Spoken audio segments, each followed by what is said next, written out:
Alhamdulillahi Rabbil Alameen. Wassalatu wassalamu ala Rasulihil Kareem Muhammadin wa ala alihi wa ashabihi ajma'in. Viewers, Assalamu alaikum wa rahmatullahi wa barakatuh. Today is the second program in our series about how the Rasulullah sallallahu alaihi wasallam taught his students.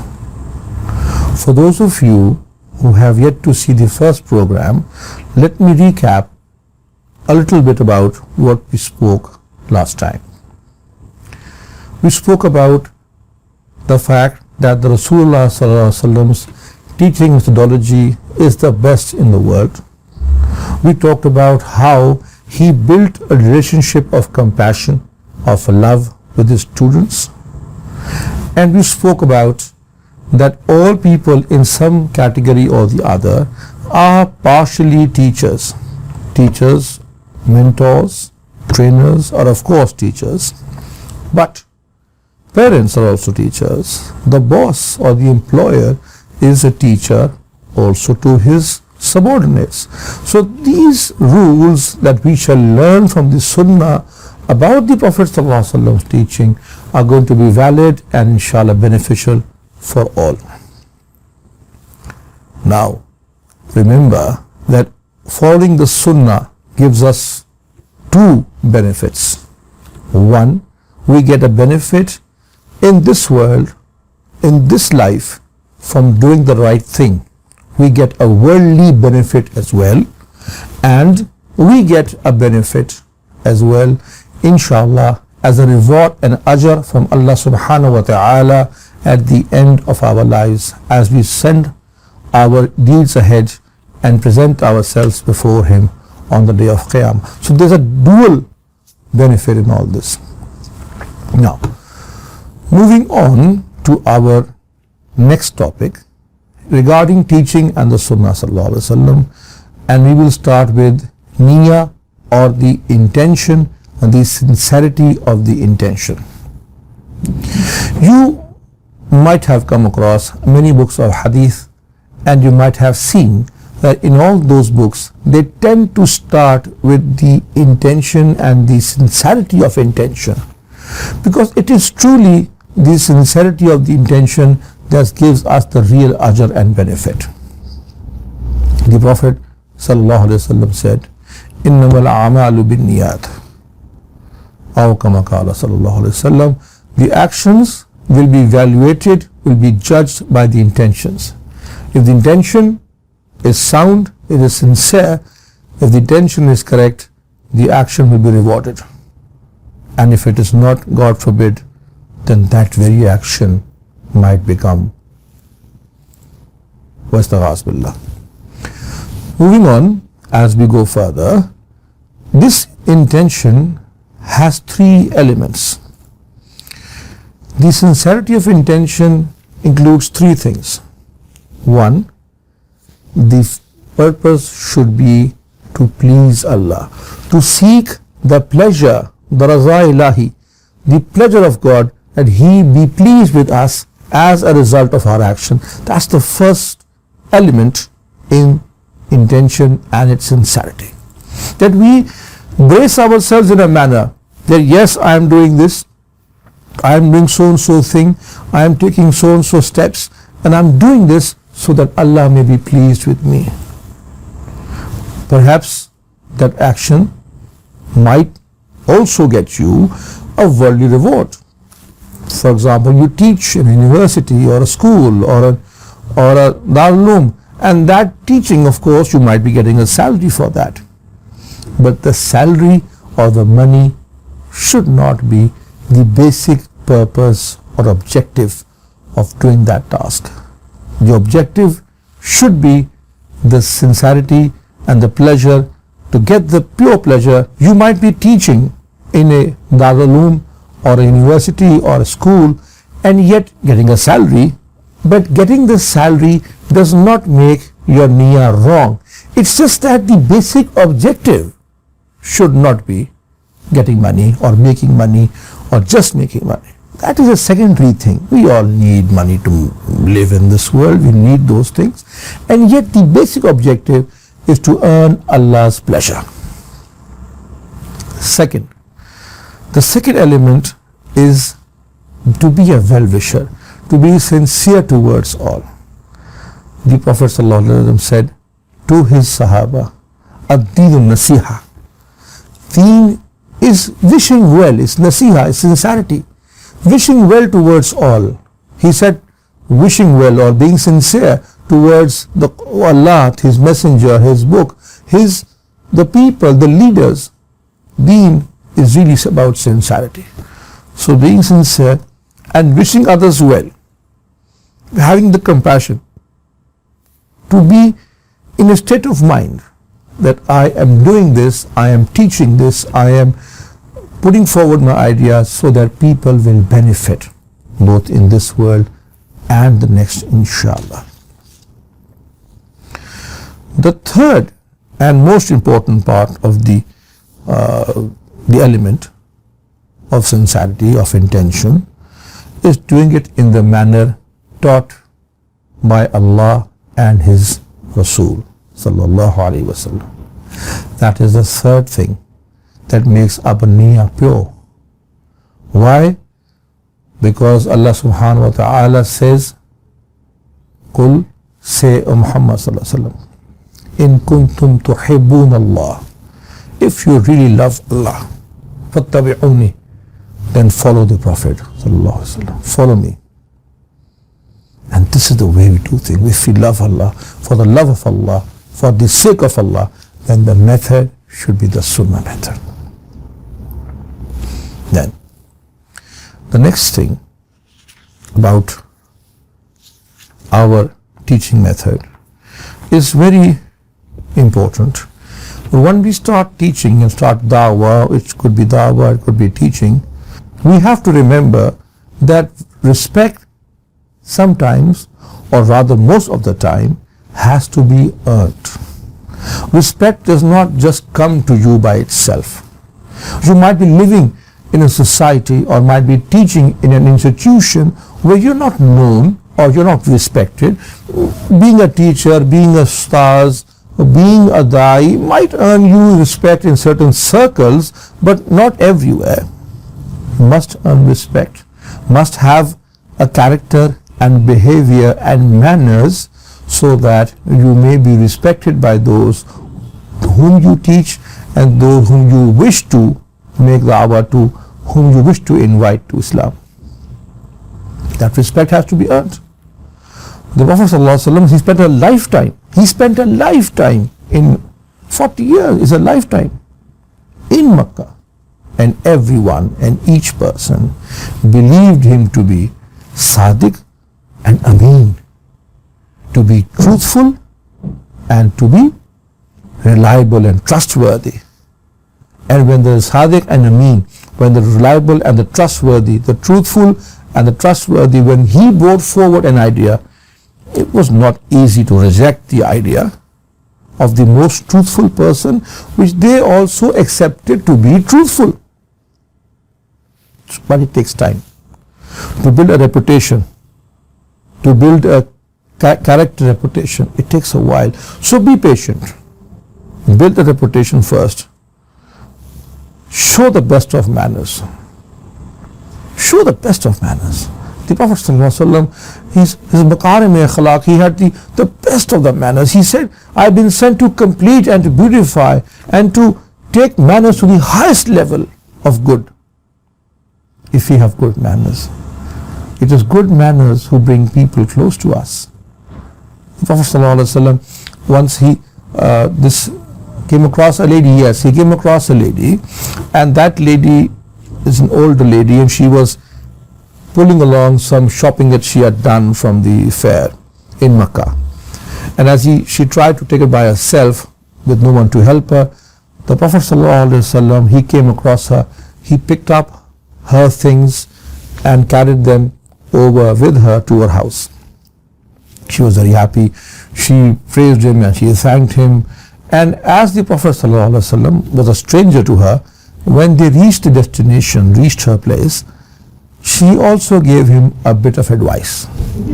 And she said, young man, you are a very nice man. And she was thankful and she was grateful. And she said, you know something, you're such a nice man that I want to give you advice. You should avoid meeting this man called Muhammad bin Abdullah. He's spreading these strange ideas about beliefs and about one God. You're a nice gentleman. You're a nice young man. You should avoid meeting that person. Okay? And by the way, what's your name? And he said, Muhammad bin Abdullah. She was in shock. And she said, this, it's you. But I've heard all sorts of bad things about you. But your character, your behavior, your manners are the best. It's manners. And I tell you, manners, compassion, they win every time.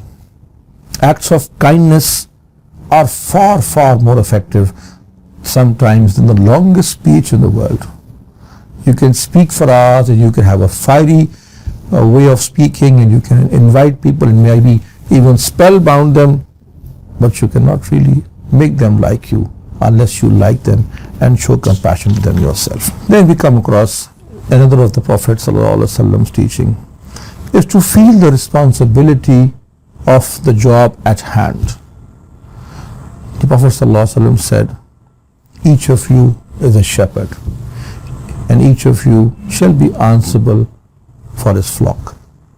Each of you shall have to answer for the position, what it means, as I said just now. Each of you is responsible to answer for the position of authority that you are in. So a king will be asked about his subjects, a leader about his followers, a teacher about his students, a parent about his children, a mother about her child. We are going to be answering to Allah about this also. Keep that in mind. We should not just be answering about our ibadah, about our acts of worship, about our acts of worshipping Allah, about the salah, about hajj, or about the sujood, or about the Quran, but also about how we behaved in the positions that we were. If I am a teacher in a classroom, how well did I behave as a teacher? Was I professionally honest or not? Did I give it my 100% or not?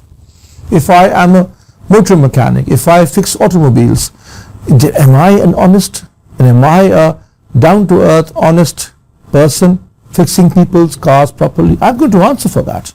And everybody in any position of any authority or responsibility shall have to answer. And so will the da'i, and so will the teacher, and so will the parent. Let's feel responsible. And if we start thinking in this paradigm, that we are going to answer to our parents, answer about our parents, answer about everything we do, this accountability, the belief in akhirah is what makes us strong, what makes us better and better and better. May Allah give us the ilm and give us the tawfiq and give us the help to fulfill His commandments. An event about from the Asar, Safwan bin Asal, who was a companion, and he came to the Prophet ﷺ in the mosque, in the Masjid al-Nabawi, and he said, O Messenger of Allah, I have come to seek knowledge. Rasulullah ﷺ, he replied, welcome, O seeker of knowledge.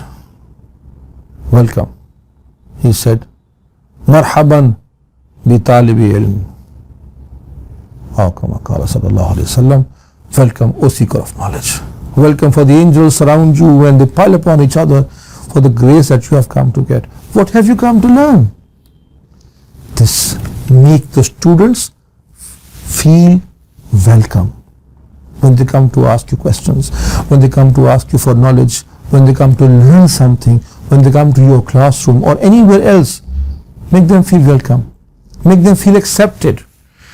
Make them feel that yes, they are wanted there. You tell me, if you go somewhere and you feel unwanted, would you like to stay there? Let alone learn from that place? Let alone actually be able to absorb any ilm or knowledge? Of course not. And the Prophet ﷺ, he knew human nature because Allah subhanahu wa ta'ala, he taught him so much about human nature. And he knew that this is the way, if I'm going to let people come in, and I'm going to welcome them to me, that's the way people are going to learn the best. It's not just about ajr, it's not just about learning, but it's also about being compassionate.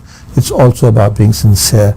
It's also about having people feel comfortable in your presence. Now I'm going to come across this hadith. And as we know that Islam is not just about a set of worship rituals or laws and do's and don'ts. It's a complete code of life that encompasses every aspect of our lives. Now, given that, let's come to what I believe in all of the hadiths about akhlaq, about manners, about dealing with people, probably the most important one. And that is that deal with others in the way you want others to deal with you. Prophet ﷺ said, لا يؤمن أحدكم حتى يحب لأخيه ما يحب لنفسه أو كما قال صلى الله عليه وسلم. You shall not truly attain to faith. You shall not truly be a believer if you, or unless you, rather, until حتى يحب لأخيه, until you like for your brother, until you like for others ما يحب لنفسه, what you like for yourself. Deal with others the way you want others to deal with you. That's how you do it. Now, this is a marvelous sentence. In one sentence, the Prophet has taught manners, he's taught empathy, he has taught so many things. Now, how do we go about putting this very hadith into practice? Suppose you are a teacher. How would you like your teacher to behave with you? So you behave with your students the same way. You are a neighbor. How would you like your neighbor to treat you? Behave yourself in that same way. If you are a student, how would you like to be looked at or do the same thing? In every aspect, in every relationship, this is the key hadith. This is the key words that tells you how to deal with others.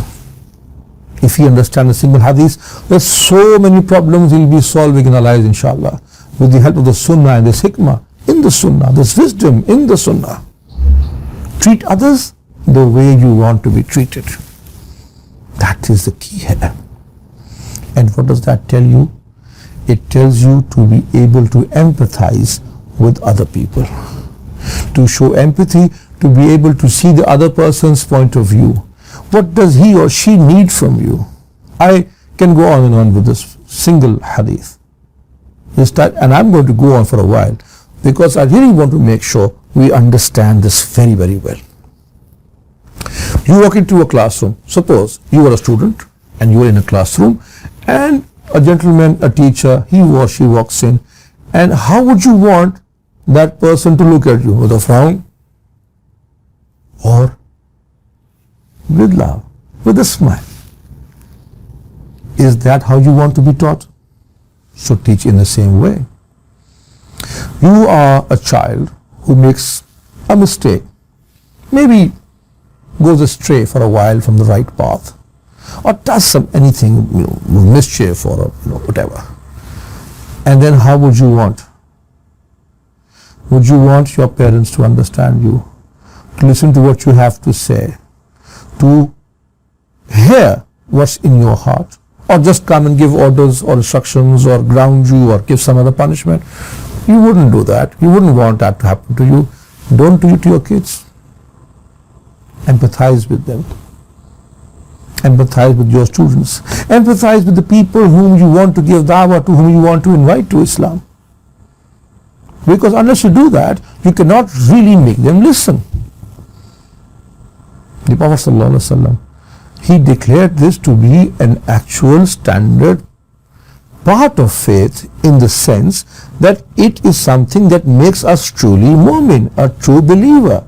A real believer, he is going to treat others, or she is going to treat others the way they want to be treated. In other words, la yu'minu ahadukum, we will not attain to faith. And this is so important. All the teachings and manners, I feel, are perhaps all hidden in this single sentence. May Allah give us the wisdom and the opportunity to follow this. The Prophet ﷺ said, Bashiru wala tunaffiru. Bashiru wala tunaffiru. Be cheerful. Give people glad tidings. Don't alienate them. Don't speak to people in a manner in which they are alienated from others. From you, they don't want to speak to you. They feel as if they're strangers to what you're saying, as if you are somebody whom to avoid, somebody who might be critical of me, might be too critical of me. Someone like that, nobody wants to talk to a person like that. Jabir bin Abdullah anhu, he used to say that whenever the Prophet ﷺ, he used to see me, he would smile. He would greet me always with a smile. The companions say that we never saw a more smiling face than the face of the Rasulullah sallallahu alaihi wasallam. This face of a smiling man, the face of a smiling person, is a face that you want to be associated with, that you feel comfortable in coming towards. Not a frown all the time and not always a hard face. He said, people, be nice to people. Bashiru, give them glad tidings. He would meet someone and he would always bring out the positive in a person. Bring out the positive. Always talk about positive things, the good in a person, not the bad, always scaring them off. To invite people, the Quran says, with the best of the methods, with the excellent of all ways. Invite them like that. The Prophet said, do not make people be alienated from you, to go away and to feel as if they cannot be part of the situation. Make them comfortable. Make people around you comfortable. The Sunnah way is to make others feel comfortable. Abdullah bin Mas'ud, he was one of the greatest of the companions. He was a person who met the Prophet at a young age, when Abdullah was at a young age, and he spent his entire life in his service. Abdullah bin Mas'ud lived on for a very long time after that, and he was a fount of knowledge for our generations to come. And one day he was giving a lecture, and he used to do that every Thursday. And a man said, Abu Abdurrahman, I wish you would preach to us daily. I wish you would listen to your lecture every day and learn new things every day. And he said, something, I would like to do that too. But you see, I saw the Rasulullah sallallahu alaihi wasallam, he would not do that. He would not teach us continuously all the time. He would teach us some, and then he would take a break. He would let us absorb that knowledge, and so we would not be bored. So we would not get tired of listening. Obviously, the Sahaba Kiram would not be bored in the sense that we get bored nowadays. It's not in that sense. But in definitely the sense that the human mind needs time to digest information, not to have a monotonous speech all the time, but to have other different means of learning. So don't tire people. Sometimes you see we go on and on and on, and the excitement of teaching, the excitement of giving the da'wah, excitement of passing on knowledge to others it overcomes us sometimes. We should avoid that. Let people some relief. Let them have some respite from what you're saying. Let them go back and relax. And why? The Prophet ﷺ, that's his method. And that's the best method possible. Ali ibn Abi Talib, he used to say that do not teach people something which puts them off. He would not say something so strange and alien to people that they might just leave everything altogether. For example, a newly converted or reverted Muslim, and the person who has just entered Islam, and he would If he's faced with all these instructions and a long list of do's and don'ts, it might put him off. We don't want to do that. We want to welcome him. We want to give him the glad tidings. So he said, do not give them so much information suddenly or in the very first day that they would become put off. And I tell you what, especially concerning the youth today, and especially concerning people whom we would generally call, I don't agree with the term absolutely, so, but nevertheless, what we generally call non-practicing Muslims. Treat them as new Muslims. That's a tip for you. Treat them as new Muslims. Treat them as somebody who just entered the faith. Give them time. Teach them slowly. Ibn Masud said that sometimes you teach somebody some hadith, and instead of benefiting people, it becomes a source of fitna for them because it's suddenly too difficult for them to do that particular thing. They need some more strength of iman. Yet we must give them time. The Sunnah method is give people time to digest, to implement at their own pace. Inshallah, these things are what makes people stronger.